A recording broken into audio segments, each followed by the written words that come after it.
Welcome to the Week 4 edition of the Weekly Supplement, coming to you from our studio in the women's washroom at the Legion. This week featured some big games on the schedule. I'm Hawkeye the sports guy, and despite my pleading, the network has lifted the suspension of my partner. And I am a happy O'Day, and it's great to be back. Really? Do you mean that, or are you just trying to make me look like an idiot again?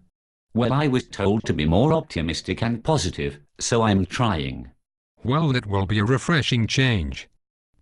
Yes, let me try this out on you. Okay. So in the past, I would have said, I think you're an idiot, but I know now that is wrong. Well, it looks like you have really turned a corner. This is great. Yes, in the future, I will simply say, I am positive that you're an idiot. It's a subtle change, yet an effective one, I think. Do you kiss your mother goodnight with that mouth? No. Somebody's mother. Not mine, though. You are still a pig. Well, in the first of two early games on Tuesday, had the 1-2-1 Banshees at the 1-3 Red Dogs. The Banshees were led into the game by Anisette's hot bat, and the Red Dogs have Mike Candy on fire. Sadly, the game was never played due to a shortage of players. It's never fun for anyone when that happens. We hope it is just a blip. In the other early game, the dislocated joints, featuring Neil Pendelbury and his 10-run squad, met up with Hipkin and Turner's dog catchers. The dog catchers squad have only managed to get in 2 games in a rainy start to the season. They got in a groove early, scoring 7 runs in the first inning. From there they scored in every inning following and totaled 18 for the game. The Joints tallied 7 runs and had a good night from Larry Goosney, who had 4 hits and scored a run. For the dog catchers, Paul Doyle was 6 for 6 and Steve Hunt was 5 for 5 with 4 runs scored. Overshadowing all of this, however, was one stunning defensive play. In a game that had pretty much been determined, we once again saw nothing but 100% effort from David Poulney. Trying to close the hole between second to first, David went airborne in an effort to track down a humped-back line drive. The flight was graceful. The landing turned out to be fairly soggy. Let's look at it one more time. I've got it. Damn it. Got it. Damn. By the way, folks, David is a great sport and approved the pictures, although he had no idea of what we would say. But I did promise to keep it tasteful, and I am a man of my word. Oh, very nice. So you decided to pick on him without any warning then? You haven't changed. I wouldn't say it was without warning. Okay, maybe it was. Does this mean another suspension? I would suggest being on your best behavior for the remainder of the show. The Harding units at 3-0 are proving to be a powerful squad again this year. They are led by Cal Russell's .875 average and Chris Larkin's 9 runs scored. They visited the Torn Ligaments, who are off to a very nice 3-1 start. The emergence of Bob Vigneault has a lot of people talking about all-star selections. He went into this game 12 for his last 13, hitting .923. The units were up 4-0 after 1 and 5-0 after 2. The Ligaments found their bats in the third inning, scoring 3 runs. However, they still found themselves down 11-3 heading into the bottom of the 5th. They would bat around in that inning, scoring 5 runs and cutting score to 11-8.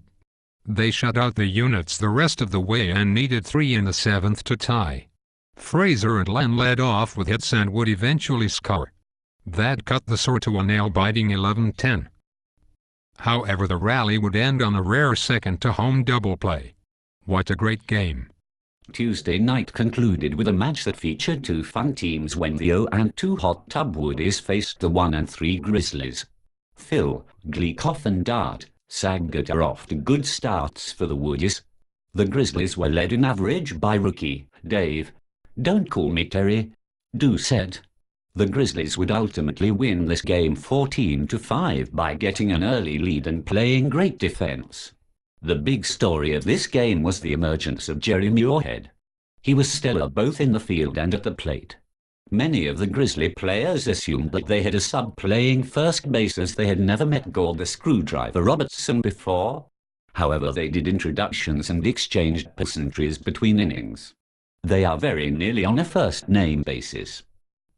There was only one game on the schedule for Wednesday, and it was a honey. The Beer Brother, who have no less than 6 players hitting 800 or better, were matched up against the Dusty Cleats. For the Rob McCarron leads the team in the world with 12 runs scored, and Scott Barton is on his heels with 10. And their team batting average is the best in the league. What many thought would be an offensive battle was exactly that. The Beer Brothers led 4-0 after one, but it would be their only lead on the day, and the Dusty Cleats would win a very close one by a 20-19 count. There were plenty of big bats on both sides, but Robin Dixon's 4 hits and 4 runs scored stand out. For the Beer Brothers, Dennis Short's 4 hits and 4 runs led the way. If this is a playoff preview, it is sure to be fun. In the first of 3 Thursday games, the 2-0-1 Blue Jays met up with the 0-3 Dodge City Rounders. The Blue Jays, as predicted by me, Happy O'Day, are finding a new way to win. They have only scored 3 more runs than their opposition this year, but have yet to lose. The Rounders have been somewhat snake-bitten with Jason Bauer's injury in the first game and Tito getting pounded by line drives. Offensively, Al Fry and Tim Schrank are off to great starts. The Blue Jays' defense was excellent in this one, shutting out the Rounders through the first 3 innings. From there they were in control, leading 8-0, and they coasted to a 16-5 win. Schrank continued his hot start with 3 hits and a run scored. Bob Pierce and Rod Duggan had exceptional nights, going 5 for 5. Bob also scored 5 runs. Next up is the 4-0 Stiffs at the 2-2 Rusty Rebels. The Big Kahuna at 944 is unstoppable. The Rebels don't have a weak spot in their order. Jeff Kehoe has yet to make an out in 12 at-bats, and Wayne Bickford is 10 for 13 and hitting a sizzling .769. Unfortunately, we don't have the game sheet to report on this one. Hopefully we can catch up next week. And in a light week of action, the last game featured the only teams to play twice this week in the Beer Brothers and the Dog Catchers. The Dog Catchers came in trying to go 2-0 for the week, while the Beer Brothers were hoping to avenge their 1-run loss to the Dusty Cleats. Vengeance may be sweet, but it is also hard to find.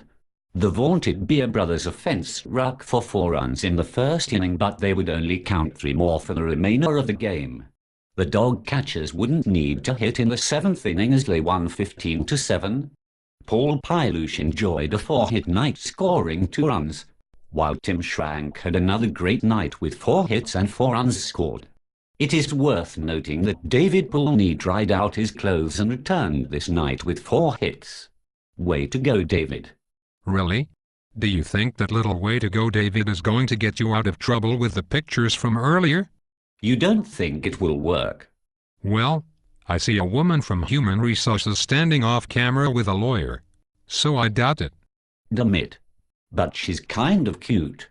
I am Hawkeye the Sports Guy. Signing off for now and wishing you success in Week 5. And I am probably going to have to find another job. I will be crying myself to sleep on Hawkeye's sister's shoulder. Sister? I thought it was my mom?